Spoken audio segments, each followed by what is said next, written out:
In terms of background of Telenor Telenor एक global company है और इसका ओरिजिन नॉर्वे में है।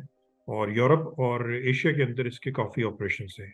सो अपेरेंटली एशिया के अंदर पहले इनकी जो स्ट्रेटजी थी वो ग्रोथ की थी। आप देखते हैं कि उनके मुख्तलिफ फार ईस्ट के अंदर और साउथ एशिया के अंदर काफ़ी ऑपरेशंस थे।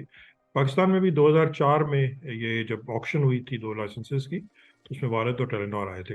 लेकिन अभी कुछ अरसे से हम देख रहे हैं कि इनकी जो स्ट्रैटेजी है एशिया के बारे में वो काफ़ी तब्दील हो गई है। म्यांमार और इंडिया से इन्होंने एग्जिट किया, पाकिस्तान से कर रहे हैं, मलेशिया और थाईलैंड के अंदर इन्होंने पार्टनरशिप्स की हैं। और अपेरेंटली अभी तक जो नज़र आ रहा है कि बांग्लादेश की हद तक ये उसी तरह कंटिन्यू कर रहे हैं, लेकिन बाकी सारी जगहों पे चेंजेस आई हैं। देखें इसमें जो नज़र आता है, ऑब्वियसली मेरे पास कोई इनसाइडर इंफॉर्मेशन तो नहीं है, लेकिन नज़र ये आता है कि जब टेलीनॉर ने ये फैसला किया कि उसने इस पाकिस्तान से एग्जिट करना है, तो ऑब्वियसली उन्होंने बायर्स की तलाश शुरू की। सो मेरे नॉलेज के मुताबिक सिर्फ दो कंपनीज ने इंटरेस्ट जो शो किया। शुरू में तो ऑब्वियसली काफ़ी इंक्वायरीज थी, बट एट द एंड जो थी वो दो कंपनीज किया इंटरेस्ट शो। और पीटीसीएल जो है उसकी चूंकि मार्केट में ऑलरेडी प्रेजेंस है, पाकिस्तान की मार्केट को बहुत अच्छी तरह समझते हैं। और उसके साथ साथ यूफोन जो उनकी सब्सिडरी है, उसकी सिनर्जीज बहुत ज़्यादा थी टेलीनॉर के साथ। और अपेरेंटली इस वजह से वो बड़ी एक लॉजिकल चॉइस थी कि कंपेयर टू कि समबडी एल्स जो बाहर से आए और वो उसको दोबारा से मार्केट के अंदर एंटर हो लर्न करे, उसकी बजाय पीटीसीएल की जो सिनर्जीज और प्लस मार्केट नॉलेज है, वही मेन रीज़न लग रहा है।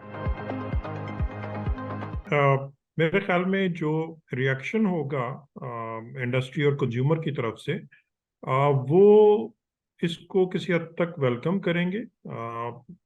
इंडस्ट्री की हद तक तो ये डेफिनेटली एक वेलकम स्टेप है, बिकॉज देखें आप, पहले जो थे वारिद के साथ, उससे पहले इंस्टाफोन था, 6 प्लेयर की मार्केट थी। It was too small market for 6 players. तो फिर उसके बाद आहिस्ता आहिस्ता आपने देखा वारिद ने एग्जिट किया, उससे पहले इंस्टा ने एग्जिट किया, अब टेलीनॉर कर रहा है। तो मार्केट जो है वो 3 प्लेयर पे रह जाएगी, जो इंडस्ट्री की हद तक बहुत अच्छा है, क्योंकि इसमें प्रॉफिटेबिलिटी बढ़ेगी ऑपरेटर्स की। कंपटीशन जो बहुत इंटेंस हो गया था, जिसकी वजह से एवरेज रेवेन्यू पर आरपू बहुत नीचे आ गया था, सो वो अब इम्प्रूव होगा। और उसकी जो कंज्यूमर साइड है उसमें आई थिंक जो बेहतरी आएगी वो ये आएगी कि चूंकि यहाँ पर एक प्रॉफिटेबिलिटी कंपनीज की बेहतर होगी, उससे उनका जो इन्वेस्टमेंट करने का एपेटाइट है वो बढ़ेगा। और उसकी वजह से कंज्यूमर जो है उनको क्वालिटी ऑफ सर्विस बेहतर मिलेगी।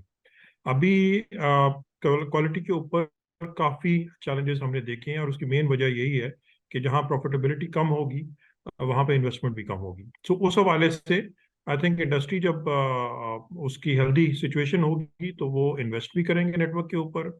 उसकी वजह से जो कंज्यूमर है उसको क्वालिटी ऑफ सर्विस भी मिलेगी। शायद थोड़ी सी महंगी हो, लेकिन मेरा ख्याल है कि क्वालिटी इंप्रूव होने की वजह से शायद वो प्राइसिंग जो है वो इतनी परेशान ना करे। लेकिन overall I think it's a good deal, क्योंकि उसमें सिनर्जीज जो थी यूफोन और टेलीनॉर की, वो इतनी ज़्यादा थी कि ये बहुत लॉजिकल था। दोनों का जो स्पेक्ट्रम स्कार्सिटी का इशू था, यूफोन का और टेलीनॉर का, दोनों के पास रिलेटिवली जायज़ और जोंग की निस्बत स्पेक्ट्रम कम था। वो इस मर्जर की वजह से वो बहुत बढ़ेगा। उसमें दोनों का चूंकि स्पेक्ट्रम एक साथ है, एक दूसरे के साथ है, उसका इन दोनों को बेनिफिट मिलेगा। और उसकी वजह से बोथ यूफोन और टेलीनॉर के कस्टमर्स जो हैं उनकी क्वालिटी बहुत बेहतर हो जाएगी।